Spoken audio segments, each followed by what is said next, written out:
bien voir que maintenant, effectivement, on ira au pénal chaque fois qu'on aura la certitude d'une fraude. Et sur le préprint du 28 juin, et j'en terminerai là, les auteurs n'ont jamais donné leur code. On comprend pourquoi. Parce que de toute façon, vraisemblablement qu'il y a des petites truanderies entre amis.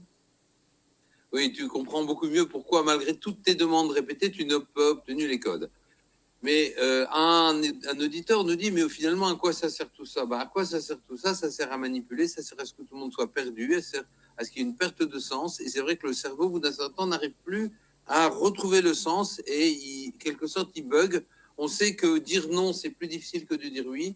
Et après un certain temps, psychiquement, dans les neurosciences, on sait que un peu tout le monde commence à être perdu. Et il y a peut-être qu'une catégorie de la population, celle dont nous faisons partie, qui a une sorte d'habitude par histoire de s'interroger, de questionner la vérité, de questionner ce qui est dit, de ne pas tout croire sur mesure. Et ça correspond à certains modes de fonctionnement psychique. Et alors que pour une grosse partie de la population, croire que ceux qui nous gouvernent sont bons, comme on a absolument voulu croire que papa et maman étaient bons, que les instituteurs étaient bons, que monsieur le curé ne pouvait jamais mettre la main dans les culottes du petit garçon ou de la petite fille, eh bien, c'est la même chose, et que la violence sexuelle n'existait pas, et que les ministres ne violaient pas les jeunes femmes, etc., etc.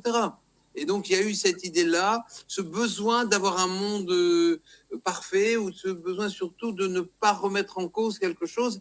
Et je pense que ce qui nous arrive ici interroge énormément la structure psychique. Qui est capable de remettre en cause l'autorité et qui n'en est pas capable? Qui se sent déstabilisé à l'intérieur?